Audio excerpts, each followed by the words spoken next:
Un émetteur radio, en d'autres termes, 104.0. La cellule, la grande moisson du Seigneur Jésus-Christ de Nazareth. Le ministère messianique évangélique d'intercession, d'évangélisation et d'enseignement eschatologique, signe des temps derniers, présente l'émission L'Esprit de Jésus dans la cité. Tous les samedis de 8h à 9h15. Oratrice, la servante de Dieu, missionnaire enseignante, Madame Jeanne Paplou Déborah.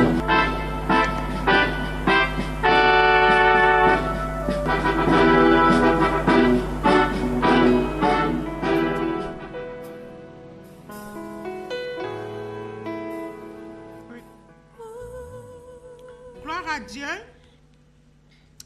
nous voulons bénir le Seigneur qui nous donne l'opportunité de partager ce temps d'antenne avec vous. Nous sommes aujourd'hui samedi 6 septembre 2014, 9e mois romain, 7e mois juif, mais en réalité 10e mois biblique révélé. Nous sommes à l'émission L'Esprit de Jésus dans la cité. Le thème que nous traitons depuis quelque temps s'intitule « L'identification de la première bête et de la deuxième bête d'Apocalypse 13 ». Mais comme nous le faisons à l'accoutumée, nous voulons lire la pensée du jour. Luc 6, versets 39 à 40. Il est écrit en cette parole, il a dit aussi cette parabole. Un aveugle peut-il conduire un aveugle? Ne tomberont-ils pas tous deux dans une fosse? Le disciple n'est pas plus que le maître, mais tout disciple accompli sera comme son maître. Oui, nous traitons un thème qui nous révèle la fausseté qui caractérise ce thème. Donc cette pensée vient nous positionner dans la volonté de Dieu. Quand le Seigneur dit, le disciple n'est pas plus que le maître, mais tout disciple accompli sera comme son maître. Et nous voulons être comme le Seigneur Jésus. En cela, Père, notre Dieu, je lève mon âme vers toi, ô Père, afin que tu prennes le contrôle de ces instants. Que ma personnalité puisse s'effacer. Et que l'Esprit de Jésus que tu as fait venir, Seigneur notre Dieu, pour nous apporter le salut, le véritable, prenne toute la place maintenant au nom de Jésus, afin que ce que tu as connecté ce matin soit nourri du pain de vie qui descend d'en haut, Seigneur mon Dieu, afin que tout soit affermi par le droit et la justice, et qu'ainsi de l'accroissement soit donné à l'empire de notre Seigneur Jésus. Père, que je décroisse maintenant et que tu croisses en moi en plénitude de sagesse, d'intelligence, de révélation, de connaissance, au nom de Jésus. Alléluia. Amen. Bien, nous sommes donc à l'émission L'Esprit de Jésus dans la cité. Émission d'intercession, d'évangélisation, d'édification, de connaissances, de révélation et d'enseignements scatologiques, c'est-à-dire des enseignements qui sont en rapport avec les temps de la fin, et ce, en vue de la sanctification du peuple de Dieu dans l'attente glorieuse de notre Seigneur Jésus, qui doit faire paraître une église glorieuse sans tache, ni ride, ni rien de semblable. Nous sommes la voix de celle qui crie dans le désert.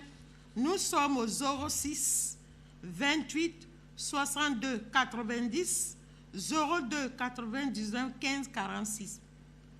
Nous étudions depuis quelques semaines l'identification de la première bête et de la deuxième bête d'Apocalypse 13. Avec l'aide du Saint-Esprit, en termes de rappel, nous avions indiqué que ces deux bêtes représentaient deux concepts. Le premier concept, pour ce qui est de la première bête, résultait du fait qu'elle se réclamait la correctrice des hérésies avec son concept d'État-religion. Elle s'est élevée au début du 1er siècle et elle atteint son point culminant au XVIIIe siècle, avec pour fondement le système républicain romain où ce sont les chefs religieux qui couronnaient les rois ou les abaissaient. À ce titre, cette première bête a reçu une grande puissance et une grande autorité du dragon rouge d'Apocalypse 12 qui lui a permis de changer le calendrier de l'Éternel, déplaçant de ces fêtes la célébration des fêtes de l'Éternel de leur date originelle, ainsi que son jour d'adoration, 7e jour, le samedi, au premier jour de la semaine, le dimanche, auquel s'ajoute le culte des images en contradiction avec le premier commandement et le 4e commandement de l'Éternel. Et ce, en accomplissement de la prophétie de Daniel et du Seigneur Jésus-Christ.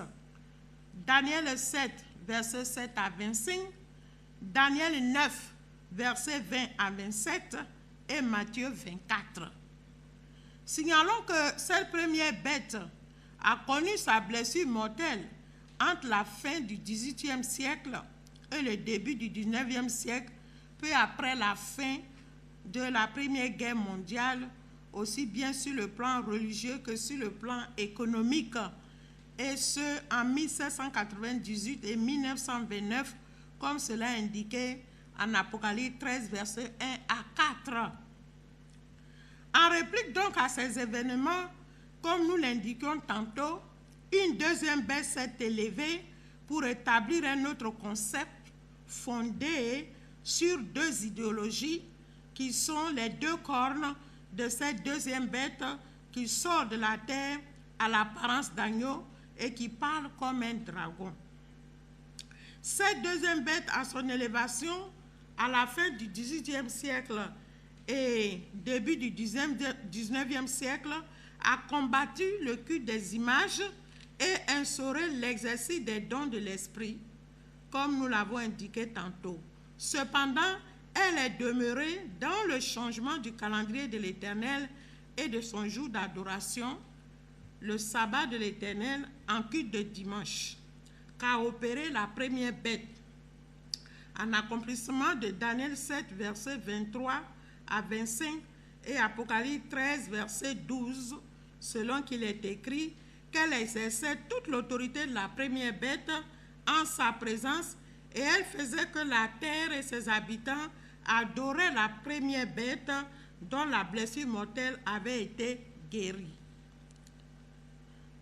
En ce qui concerne la deuxième corne,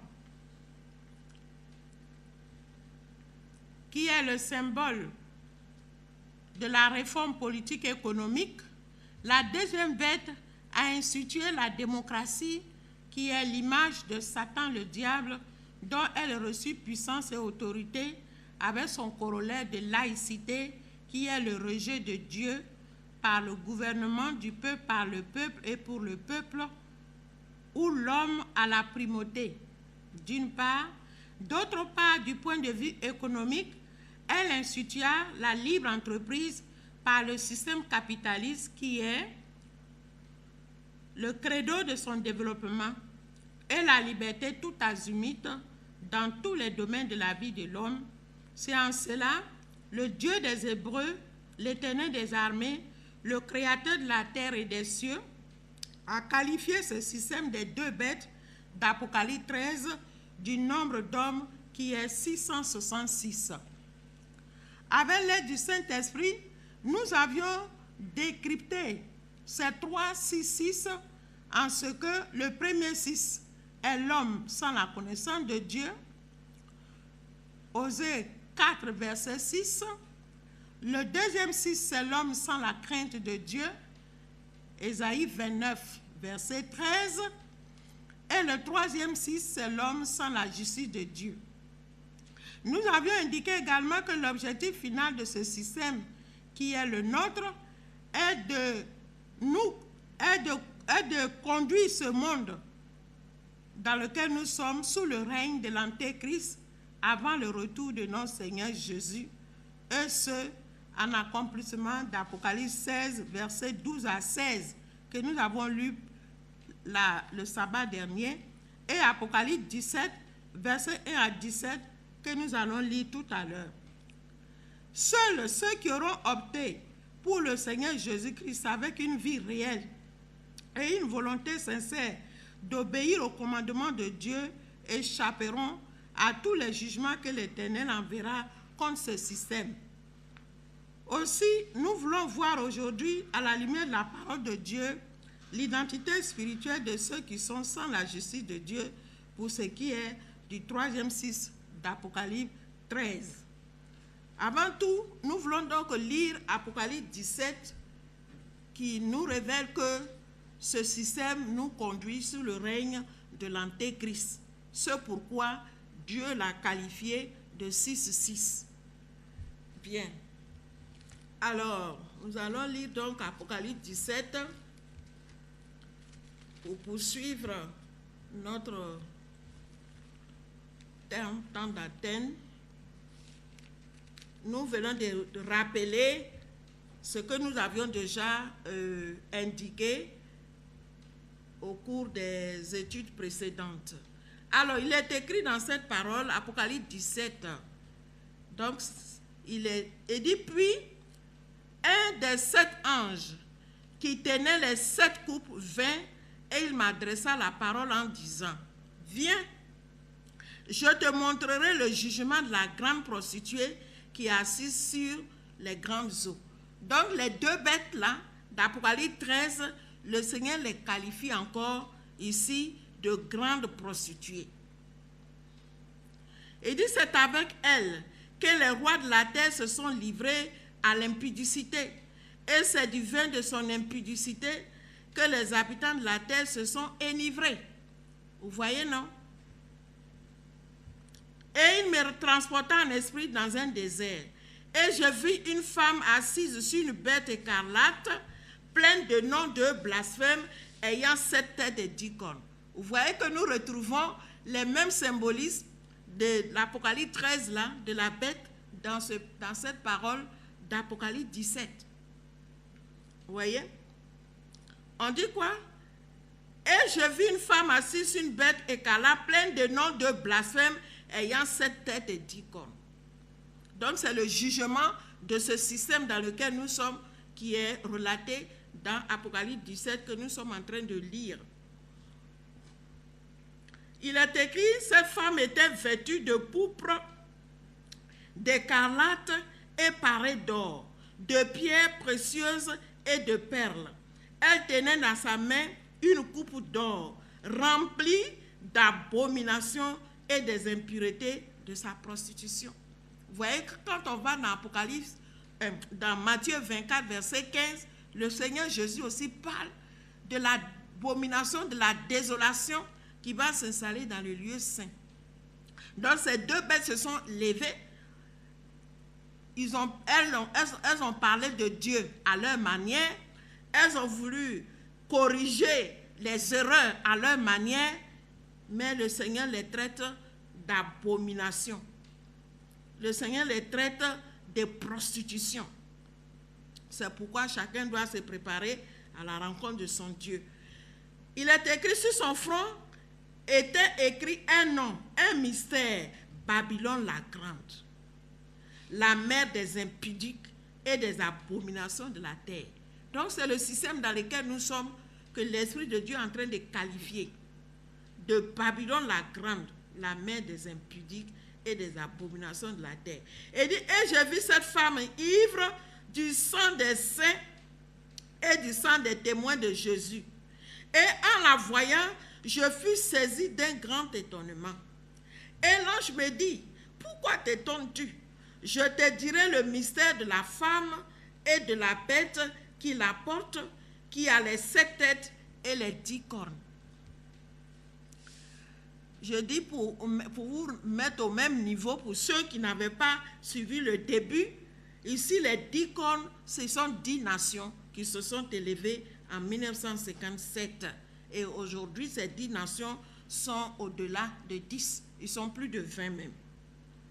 Voyez, les 7 têtes, j'avais indiqué, ce sont les maîtres penseurs de ce système. Donc, 7 organisations internationales qui décident de la destinée économique, politique, sociale de ce système dans lequel nous sommes. Voyez, les 7 têtes aussi représentent 7 nations puissantes qui se réunissent chaque année dans un pays qu'ils choisissent.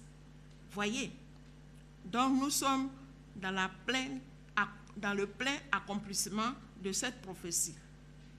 La bête que tu as vue était et elle n'est plus. Elle doit monter de l'abîme et aller à la perdition. Et les habitants de la terre, ceux dont le nom n'a pas été écrit dès la fondation du monde dans le livre de vie, s'étonneront en voyant la bête parce qu'elle était et qu'elle n'est plus et qu'elle reparaîtra. Voyez. Donc là, le Seigneur a déjà arrêté le jugement. On dit que cette bête-là doit monter de l'abîme et aller à la perdition. Donc, il est question ici d'une autre bête. Je vous ai dit que ces 2 bêtes-là préparent le règne de l'Antéchrist. Donc, c'est de l'Antéchrist là on parle ici. Au verset 8. On dit, la bête que tu as vue était et elle n'est plus. Et elle doit monter de l'abîme et aller à la perdition. Dans son jugement, même l'Antéchrist, son règne, son jugement est déjà arrêté. On dit, et les habitants de la terre, ceux dont le nom n'a pas été écrit dès la fondation du monde, dans le livre de vie, se tourneront en voyant la bête parce qu'elle était et qu'elle n'est plus et qu'elle reparaîtra. C'est ici l'intelligence qui a de la sagesse. Les 7 têtes sont 7 montagnes sur lesquelles la femme est assise. Donc je vous disais que les 7 têtes sont les maîtres penseurs de ce système. Donc vous voyez que je n'ai rien inventé. Elle dit, ce sont aussi 7 rois. 5 sont tombés, un existe. L'autre n'est pas encore venu. Et quand il sera venu, il doit rester peu de temps. Et la bête qui était et qui n'est plus est elle-même un 8e roi. Donc on parle de l'Antéchrist qui va constituer le 8e roi. Et elle est du nombre des 7 et elle va à la perdition. Donc elle est parmi les 7 nations. Voyez? On dit les 10 cornes que tu as vues sont 10 rois qui n'ont pas encore reçu de royaume, mais qui reçoivent autorité comme roi pendant 1 heure avec la bête. Voyez? Donc quand l'Antéchrist va se lever, il va collaborer avec les 10 cornes. Voyez? Avec le système européen. Voyez? On dit quoi? Mais qui reçoivent autorité comme roi pendant 1 heure après avec la bête. Donc leur règne ne va pas durer. Voyez? On dit ils ont un même dessein et ils donnent leur puissance et leur autorité à la bête. Donc tout ce système va se fondre à l'Antéchrist. Tous vont remettre leur pouvoir à l'Antéchrist. Voyez, c'est ce que la parole de Dieu révèle ici. Il dit, ils ont un même dessein et ils donnent leur puissance et leur autorité à la bête. Ils combattront, donc quelle est la mission? Pourquoi l'Antéchrist vient? C'est ce que l'Esprit va nous expliquer dans cette parole. En tout cas, ils combattront contre l'agneau et l'agneau les vaincra parce qu'il est le Seigneur des seigneurs et le roi des rois. Et les appelés, les élus, les fidèles qui sont avec lui les vaincront aussi. Voyez? C'est pourquoi je dis, seuls ceux qui se seront attachés à la justice de Dieu, c'est eux qui pourront sauver leur vie. Voyez? Donc, quand l'Antéchrist va se lever, c'est pour livrer combat contre l'agneau. Voilà, contre le Seigneur Jésus, contre son Église. Mais béni soit Dieu parce que la victoire est assurée. Parce qu'il est dit, ils combattront contre l'agneau et l'agneau les vaincra parce qu'il est le Seigneur des seigneurs et le roi des rois. Et les appelés, les élus, les fidèles qui sont avec lui les vaincront aussi. Donc il faut faire partie des appelés, il faut faire partie des élus, il faut faire partie des fidèles. Il ne faut pas que tu portes la marque 666. Il ne faut pas que tu manques de connaissances. Il ne faut pas que tu profanes les choses de Dieu. Il ne faut pas que tu manques de justice. Voyez? Il dit, et il me dit, les eaux que tu as vues sur lesquelles la prostituée est assise, ce sont des peuples, des foules, des nations et des langues. Les 10 cornes que tu as vues et la bête haïront la prostituée. Vous voyez le jugement de ce système-là. Donc quand l'antéchrist va se lever, uni avec les 10 cornes, ils vont haïr ce système. Il dit, haïront la prostituée, la dépouilleront et la mettront en nu, mangeront sa chair et la consumeront par le feu. Donc si on n'est pas demeuré dans la pleine justice de Dieu, on devient comme des prostituées. Voyez, on devient comme des prostituées. C'est pourquoi nous devons redevenir à toute la parole de Dieu. Il dit, car Dieu a mis dans leur cœur d'exécuter son dessein et d'exécuter un même dessein et de leur donner leur royauté à la bête, c'est-à-dire à l'antéchrist, jusqu'à ce que les paroles de Dieu soient accomplies. Et la femme que tu as vue, c'est la grande ville qui a la royauté sur les rois de la terre. La grande ville, elle a le pouvoir, elle a la royauté sur les rois de la terre. Alléluia. C'est elle qui valide. C'est elle qui valide l'élévation des rois sur la terre. Si elle n'a pas validé ton élection, tu ne peux pas régner. Alléluia. Aussi, donc, nous voulons donc poursuivre, comme nous l'avons indiqué, au thème de Apocalypse 17, là, nous allons voir quelques éléments qui vont nous permettre d'identifier ceux qui sont la justice, qui sont sans la justice de Dieu. C'est afin que chacun se prépare à la rencontre de Dieu. Et nous allons voir aussi qu'est-ce qui constitue la justice de Dieu, pour que chacun puisse mettre sa vie en règle. Alors, on va d'abord lire quelques passages. On a 1 Timothée 1, verset 18 à 20. Nous allons lire cette parole rapidement. 1 Timothée,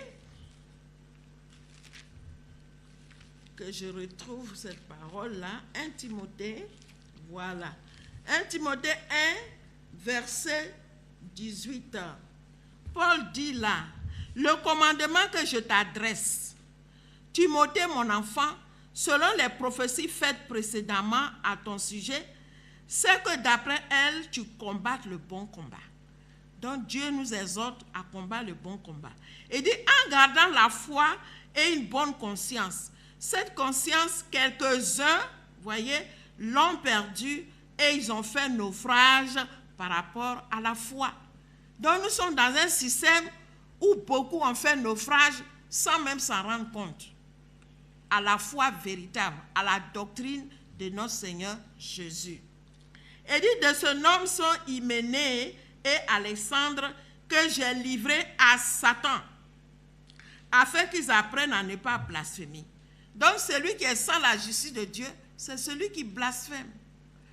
C'est celui qui profane tout ce qui est saint, qui ne reconnaît pas la justice de Dieu, qui ne reconnaît pas l'autorité de Dieu, mais qui lui-même conçoit son idéologie, lui-même conçoit ses projets et se glorifie de ces projets-là. Voyez, on va lire encore 1 Timothée 6, 3 à 10 aussi, pour identifier encore 1 Timothée 6, 3.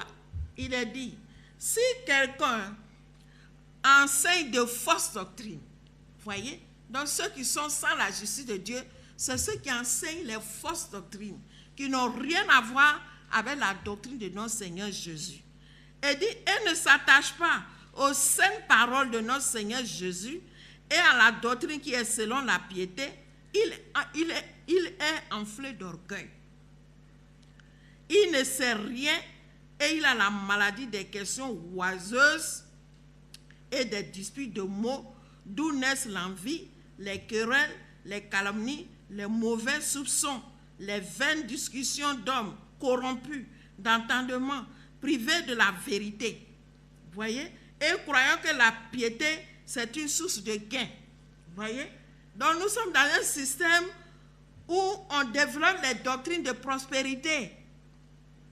Voyez? Les doctrines de prospérité. Donc c'est des fausses doctrines. Donc tous ceux qui développent ces choses-là, le Seigneur dit quoi? Ils sont sans la justice de Dieu. Voyez? Ils sont enflés d'orgueil. Voyez? Il dit là, c'est en effet une grande source de gain que la piété avec le contentement. Donc, Dieu nous appelle à exercer la piété et à nous contenter de ce que Dieu nous donne.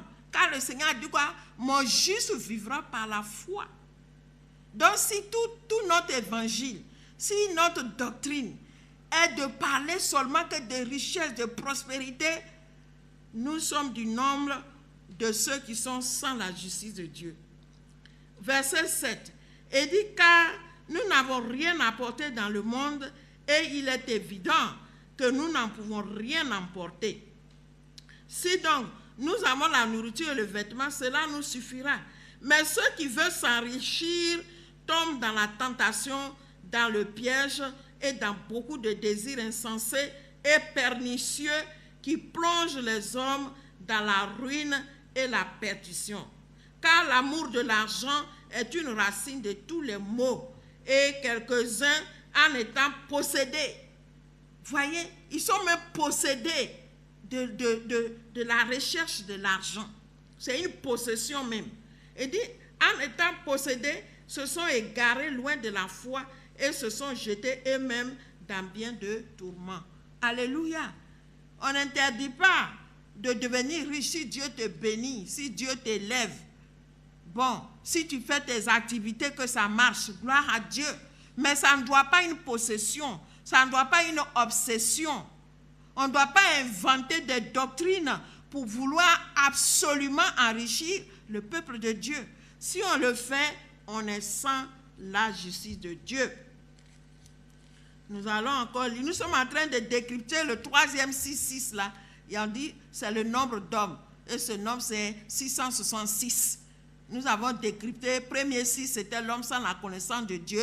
Deuxième 6 c'était l'homme sans la crainte de Dieu. 6e 6 c'est ce que nous sommes ensemble en train de décrypter, l'homme sans la justice de Dieu. Donc nous énonçons les thèmes, les tests qui confirment ce que nous avançons, ce que nous affirmons. Je dis tout ce que je dis à cette antenne, vous avez la possibilité, faites comme les gens de Béret, vérifiez cela à la lumière de la parole de Dieu. Et si le Saint-Esprit vous convainc d'un péché quelconque et de la nécessité de se repentir, il faut se repentir, il faut changer, il faut se convertir, il faut sanctifier Dieu afin que les jugements qu'il a prononcés en Apocalypse 17 que nous avons lu tout à l'heure, nous ne puissions pas vraiment en pâtir. Bien. Alors, nous allons lire encore un autre texte, 2 Timothée 3.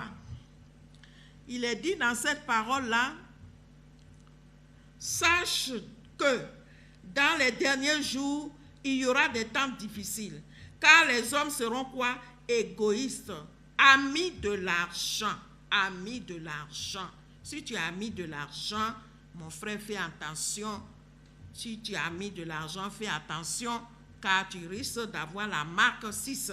Et dit fanfaron, hautain, quoi? Blasphémateurs, rebelles à leurs parents, ingrats, irréligieux, insensibles, déloyaux, calomniateurs, intempérants, cruels, ennemis des gens de bien, traîtres, emportés, enflés d'orgueil, aimant le plaisir plus que Dieu, ayant quoi? L'apparence de la piété, mais régnant ce qui en fait la force. Éloigne-toi de ces hommes-là. Il en est parmi eux qui s'introduisent dans les maisons et qui captivent des femmes d'un esprit faible et borné, chargé de péché, agité par des passions de toute espèce, apprenant toujours et ne pouvant jamais arriver à la connaissance de la vérité. De même que Jannes et Jambres s'opposèrent à Moïse, de même ces hommes s'opposent à la vérité, étant corrompus d'entendement réprouvés en ce qui concerne la foi. Mais ils ne feront pas de plus grands progrès, car leur folie sera manifeste pour tous, comme le fut celle de ces deux hommes. Alléluia. Voilà indiqué les quelques tests qui confirment l'identité de ceux qui sont la justice de Dieu. Si tu te retrouves dedans, répands-toi. Si tu n'es pas dedans, gloire soit rendue à Dieu. Bien, nous voulons maintenant voir ce qu'est la justice de Dieu. Alors, Matthieu 7, versets 21 à 23, ce que le Seigneur appelle justice. Dans ce texte, le Seigneur dit quoi? Ce n'est pas tous ceux qui disent Seigneur, Seigneur, qui vont entrer dans le royaume de Dieu son Père. Alléluia. Mais celui-là seul qui fait la volonté de son Père. Donc, au stade où nous sommes parvenus, nous savons que, comme je vous l'ai indiqué la dernière fois, que l'évangile que nous avons reçu de l'Occident est un évangile tronqué. Tronqué par rapport à tout ce que Apocalypse 13 nous a révélé. Parce que le premier commandement a été occulté, le 4e commandement a été occulté, et on nous a envoyé un évangile avec 8 commandements au lieu de 10 commandements. À partir de là, cet évangile-là est un évangile apostate, hérétique. Je vous dis, c'est une affaire d'esprit. La parole de Dieu est soutenue par l'Esprit de Dieu. Et si cette parole est tronquée, l'Esprit de Dieu n'est pas là pleinement. Donc l'esprit d'erreur agit. Nous devons faire très attention. Voilà ce que le Seigneur Jésus a dit lui-même de sa bouche et que je répète. Nous sommes en train de révéler ce qu'est la justice de Dieu. Matthieu 7, verset 21. Il dit, ceux qui me disent Seigneur, Seigneur, n'entreront pas tous dans le royaume des cieux, mais celui-là seul qui fait la volonté de mon Père qui est dans les cieux. Il dit, plusieurs me diront, c'est une parole qui doit faire peur. Il dit, plusieurs me diront en ce jour-là, Seigneur, Seigneur, n'avons-nous pas prophétisé par ton nom? N'avons-nous pas chassé des démons par ton nom? Et n'avons-nous pas fait beaucoup de miracles par ton nom? Alors je leur dirai ouvertement, je ne vous ai jamais connu. Retirez-vous de moi, vous qui commettez l'iniquité. Voyez, ce sont les propres paroles du Seigneur Jésus-Christ. Le fait de chasser les démons, de faire des miracles, ne nous garantit pas d'entrer dans le royaume de Dieu. Je ne cesse de le dire à cette antenne. Ça ne nous garantit pas les miracles que nous faisons, parce que le diable aussi en fait, les magiciens en font. Voyez, il y a plusieurs miracles, il y a une confusion généralisée. Donc ce qui peut nous sauver, c'est notre attachement à la volonté de Dieu. C'est pourquoi au verset 24, Jésus dit, quiconque entend ces paroles que je dis et les met en pratique sera semblable à un homme prudent qui a bâti sa maison sur le roc. Voyez, donc le plus important, ce n'est pas les miracles. Le fait de faire des miracles n'est pas un signe de sainteté, n'est pas un signe de pureté. Le Seigneur avait prié dans Jean 17, il a prié le Père. Il a dit, Père, je t'ai pris. Ce que tu m'as donné, je ne te dis pas de les ôter du monde, mais je te dis de les garder par ta parole, car ta parole est la vérité. C'est pour cela que moi-même je me sanctifie. Voyez, il dit sanctifie-les par ta parole, quand ta parole est la vérité. Donc si nous rejetons, si nous retirons de la parole de Dieu des éléments, on dit que tel commandement ne nous concerne pas. Ça concerne les Juifs, mais le Seigneur dit quoi? Le salut vient des Juifs. Donc tout ce qui a été révélé aux Juifs s'applique à tous ceux qui ont accepté le Seigneur Jésus. Donc si on s'amuse à retrancher ne serait qu'un iota, un trait de lettre, Dieu ne peut pas nous sanctifier parce que nous ne le respectons pas, parce que nous n'avons pas sa crainte. La crainte que nous disons avoir, c'est la crainte des hommes, la tradition des hommes, comme il a indiqué dans Ésaïe 29, verset 13. Il dit la crainte que ces hommes ont de moi là, c'est la crainte des hommes parce que leur cœur est éloigné de moi. Donc l'élément qui nous permet d'être sanctifiés par Dieu, c'est de garder toute sa parole. Les miracles ne sont pas un signe de sainteté. Les miracles ne nous garantissent pas d'entrer dans le royaume de Dieu. C'est ça l'objet, l'esprit de ce temps d'antenne. Alléluia. Si nous lisons aussi dans Matthieu 5, pour voir encore ce qu'est la justice de Dieu, c'est des choses que vous savez déjà, je crois, et nous ne faisons que vous rappeler cela. Matthieu 5, 17 à 20, il est écrit, « Ne croyez pas que je sois venu pour abolir la loi ou les prophètes. Je suis venu non pour abolir, mais pour accomplir. » Mais ce système dans lequel nous sommes, nous prétendons qu'on n'est plus sur la loi, on est sous la grâce. Mais comme en tant que Dieu est Dieu, on est sous la loi. Et la grâce nous aide à nous repentir quand nous péchons. Parce que la loi vient nous révéler notre état de péché.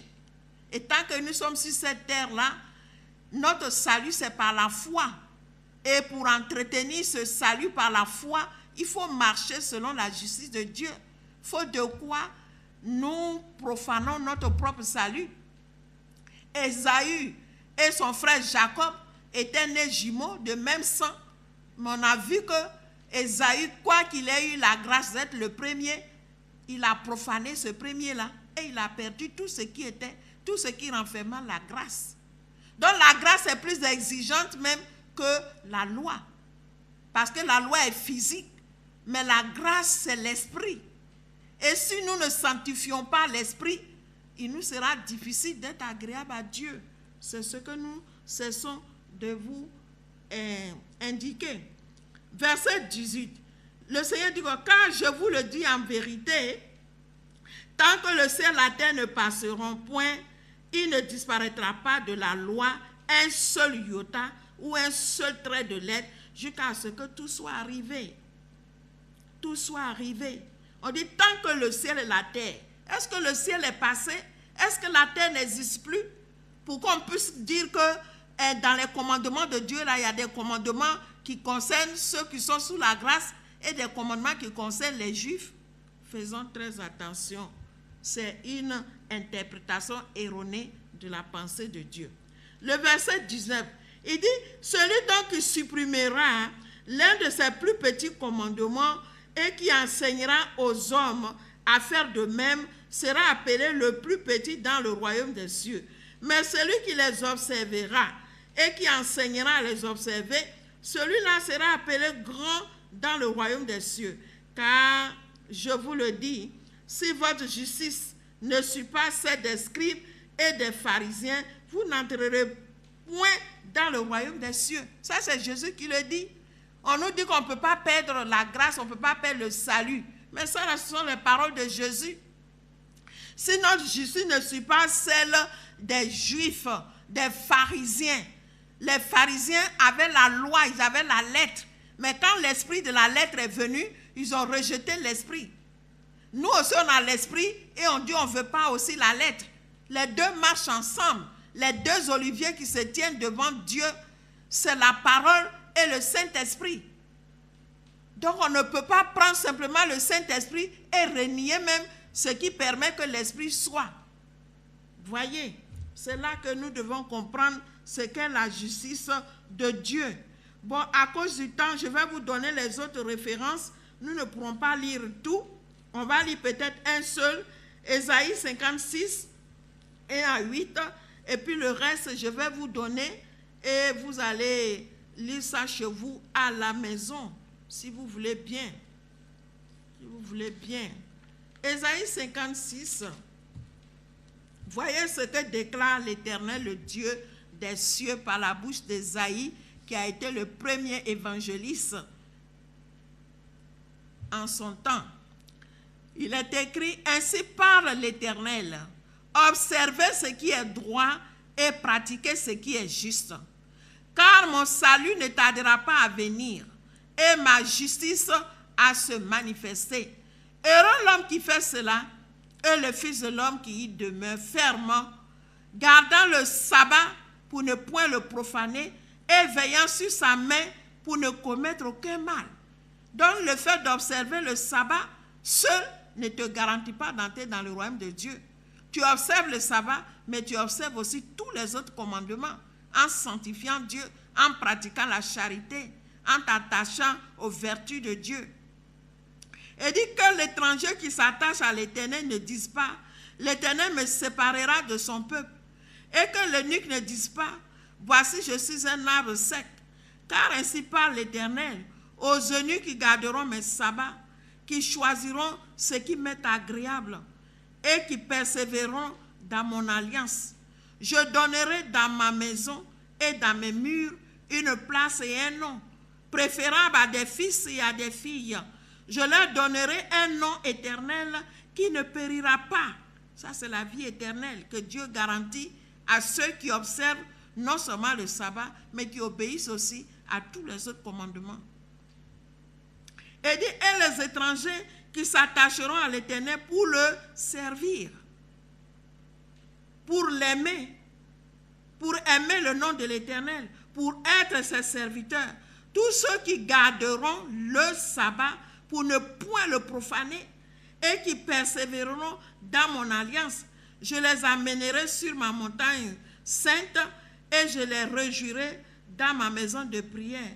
Leur holocauste et leurs sacrifices seront agréés sur mon autel, car ma maison sera appelée une maison de prière pour tous les peuples. Le Seigneur l'Éternel parle, lui qui rassemble les exilés d'Israël, je réunirai d'autres peuples à lui, aux siens déjà rassemblés. Alléluia. Voilà la justice de Dieu. Alors je vous donne les autres éléments. Colossiens 3, versets 5 à 17. Lisez ça chez vous. 1 Jean 2, 7 à 10. 1 Jean 1, 5 à 7. 1 Jean 2, 3 à 4 et 15 à 16. 3 Jean 8, verset 11. Apocalypse 22, 18 à 19. Mais on va lire 3 Jean là, épître. On va les lire au moins ces textes-là. Seconde épître de Jean. On va le lire. Voilà ce qu'il est écrit dans cette parole-là. C'est seconde épître de Jean. Il est écrit, car plusieurs, à partir du verset 7, donc ça c'est 5 Jean. Il est écrit, car plusieurs séducteurs sont entrés dans le monde qui ne confessent point que Jésus-Christ est venu en chair. Celui qui est tel, c'est le séducteur et l'antéchrist. Je relis. Il dit, car plusieurs séducteurs sont entrés dans le monde qui ne confessent point que Jésus-Christ est venu en chair. Celui qui est tel, c'est le séducteur et l'antéchrist. C'est clair. Celui qui ne reconnaît pas que Dieu a fait un fils qui est venu pour sauver, le Seigneur dit quoi? C'est un séducteur et c'est l'antéchrist. Et dit, prenez garde à vous-même, afin que vous ne perdiez pas le fruit de votre travail, mais que vous receviez une pleine récompense. Quiconque va plus loin et ne demeure pas dans la doctrine de Christ n'a point Dieu. Celui qui demeure dans cette doctrine a le Père et le Fils. Si quelqu'un vient à vous et n'apporte pas cette doctrine, ne le recevez pas dans votre maison et ne lui dites pas salut. Voyez? Car celui qui lui dit salut participe à ses mauvaises œuvres. Donc quand le Seigneur reviendra, puisque tu auras la marque de celui qui rejette la doctrine de Jésus. Le Seigneur a révélé sa doctrine tout à l'heure dans Matthieu 5, 17, 20. Il dit, tant que le ciel et la terre passeront, aucun iota, aucun trait de lettre ne sera retiré à la loi ni au prophète. Donc si toi tu en retires et que tu en rajoutes, c'est que tu n'es pas dans la doctrine de Jésus. Voyez, il est temps que nous revenons à ce qui peut nous garantir la vie éternelle. Bien. À la lumière donc de ces paroles, nous pouvons affirmer par le Saint-Esprit que toute personne, quelle qu'elle soit, qui confesse le nom du Seigneur Jésus et qui manque de connaissance et de révélation par une vie de désobéissance et qui ne craint pas Dieu pour se soumettre entièrement à sa volonté écrite et révélée, porte la marque de la bête et le nom de la bête qui est 666.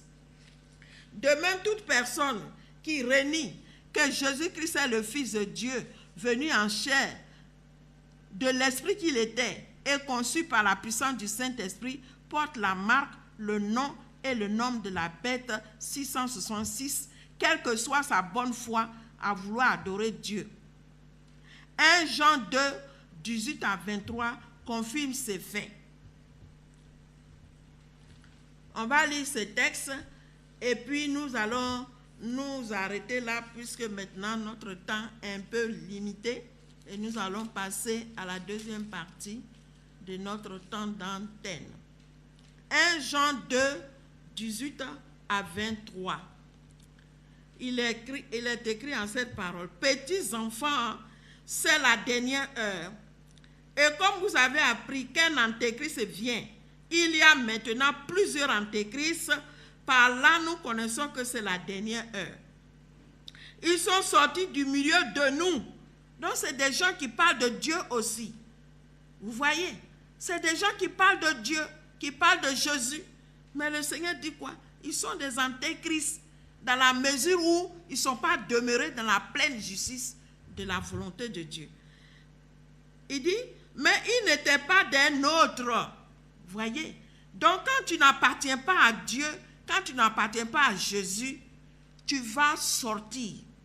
Parce que tu ne vas pas pratiquer la justice de Dieu. Dans la parole même, l'Esprit de Dieu même te jette loin de la pensée de Dieu. Voyez? Et dit, car s'ils eussent été des nôtres, ils seraient demeurés avec nous. Mais cela est arrivé afin qu'ils fussent manifestés que tous ne sont pas des nôtres. Voyez? Donc quand le Seigneur Jésus dit, ce n'est pas tous ceux qui disent Seigneur, Seigneur, qui vont hériter le royaume de Dieu, mais celui-là, ceux qui font la volonté de son Père qui est dans les cieux. Nous voyons la confirmation que Jean, qui a mangé avec Jésus, le Saint-Esprit est venu confirmer cette parole. Voyez, pour notre génération. Et dit pour vous, vous avez reçu l'onction de la part de celui qui est saint et vous avez tous de la connaissance. Je vous ai écrit non que vous ne connaissez pas la vérité, mais parce que vous la connaissez et parce qu'aucun mensonge ne vient de la vérité. Qui est menteur, sinon celui qui nie que Jésus est le Christ?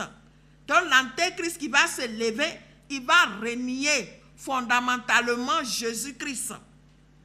Les autres ont renié Jésus, mais d'une manière pernicieuse. Ils se sont révélés être des correcteurs des hérésies. Ils ont fait mourir des personnes qui étaient sincères pour adorer Dieu. L'autre s'est élevé pour dire qu'il va aussi corriger le culte apostat du premier, mais lui aussi, il n'a pas pu aller au bout de la volonté de Dieu. Il s'est contenté des dons de l'esprit, des miracles.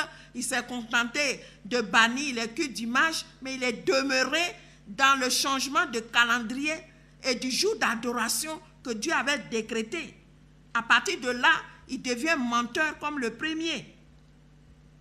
Et dit qui est menteur, sinon celui qui nie que Jésus est le Christ. Celui-là est l'antéchrist qui nie le Père et le Fils. Quiconque nie le Fils n'a pas non plus le Père. Quiconque confesse le Fils a aussi le Père. Voyez, que Dieu puisse nous aider à demeurer dans sa parole. Car il dit que ce que vous avez entendu dès le commencement demeure en vous. Si ce que vous avez entendu dès le commencement demeure en vous, vous demeurerez aussi dans le Fils et dans le Père. Et la promesse qu'il nous a faite, c'est la vie éternelle. Et dit, je vous ai écrit ces choses au sujet de ceux qui vous égarent. Pour vous, l'onction que vous avez reçue de lui demeure en vous. Et vous n'avez pas besoin qu'on vous enseigne. Mais comme son onction vous enseigne toutes choses, et qu'elle est véritable, et qu'elle n'est point un mensonge, demeurez en lui selon les enseignements qu'elle vous a donnés. Nous voulons donc nous arrêter là pour passer à la deuxième partie de notre temps d'antenne qui est consacré à l'évangélisation. Seigneur notre Dieu, nous voulons te dire merci, toi qui nous as permis, ô Père, de partager avec tes enfants le peu de paroles que tu as mis dans notre bouche. Merci de les sanctifier par ces paroles qu'ils ont entendues et que ton esprit, Seigneur, les convainc de la réalité de la foi qui sauve. Sois exalté, ô grand Dieu, pour ce que tu le fais. Au nom de Jésus, alléluia, amen. Donc le technicien va nous mettre quelques fractions de secondes d'intermède musical avant que nous passions à la deuxième partie de notre temps d'antenne.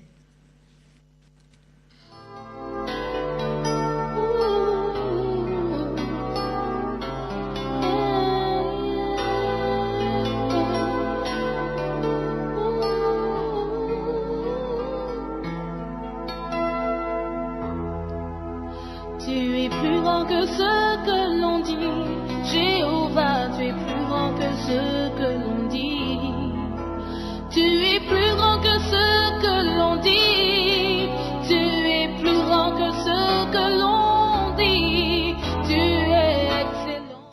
Gloire à Dieu pour ce merveilleux cantique. Nous allons lire maintenant cette deuxième partie, cette parole pour faire mieux connaissance avec notre Seigneur Jésus. C'est la partie évangélisation. Jean 4, versets 20 à 25. Non, plutôt Jean 4, versets 39 à 42.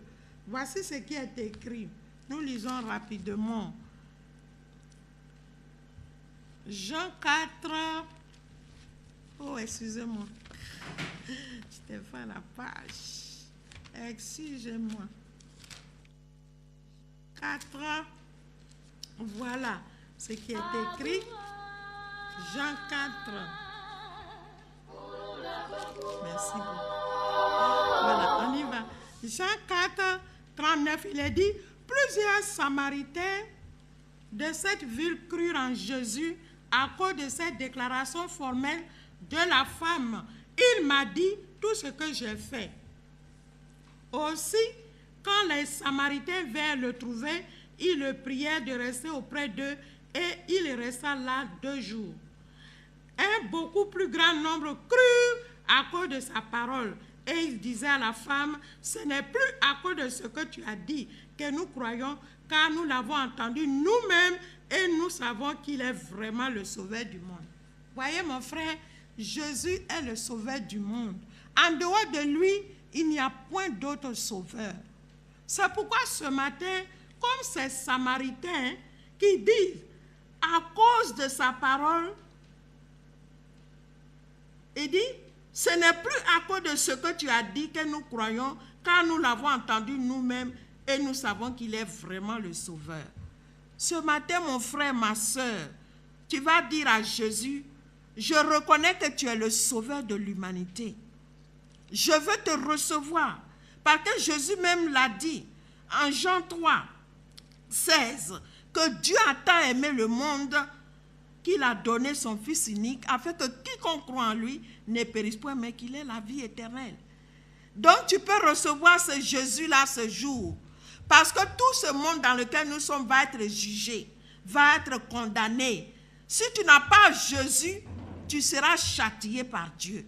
Il y a des fléaux terribles qui vont venir. Actuellement, on parle d'Ebola, mais c'est rien. Il y a d'autres fléaux terribles qui arrivent. Accepte Jésus.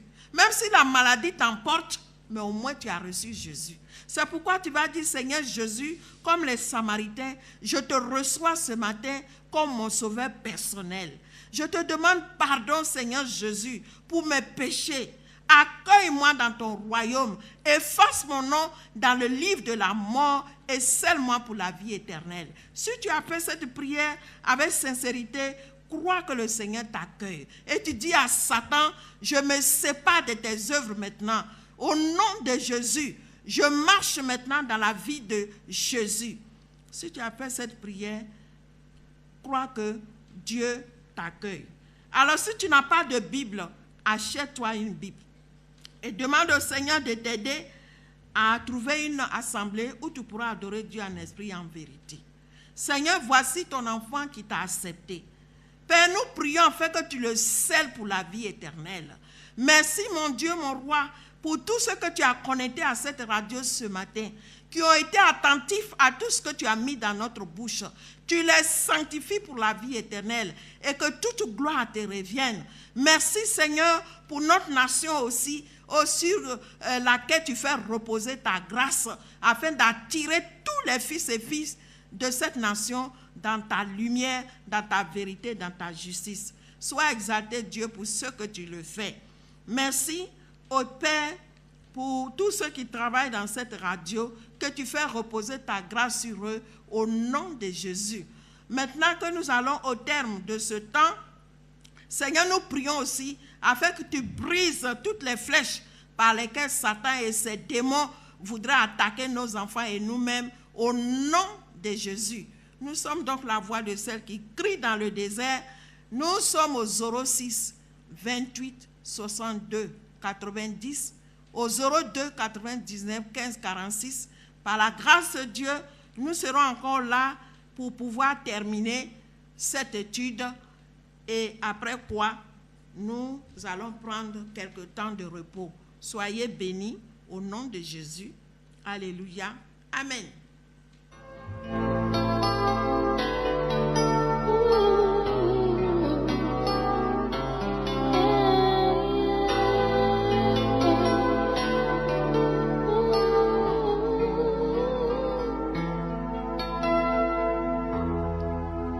Tu es plus grand que ce que l'on dit. Jéhovah, tu es plus grand que ce que l'on dit. Tu es plus grand que ce que l'on dit. Tu es plus grand que ce que l'on dit. Tu es excellent. Tu es merveilleux. Tu es plus grand que ce que l'on dit.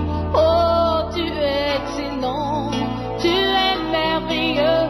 Tu es plus grand que ce que l'on dit. Tu es plus grand que ce que l'on dit. Jéhovah, tu es plus grand que ce que l'on dit. Tu es plus grand que La cellule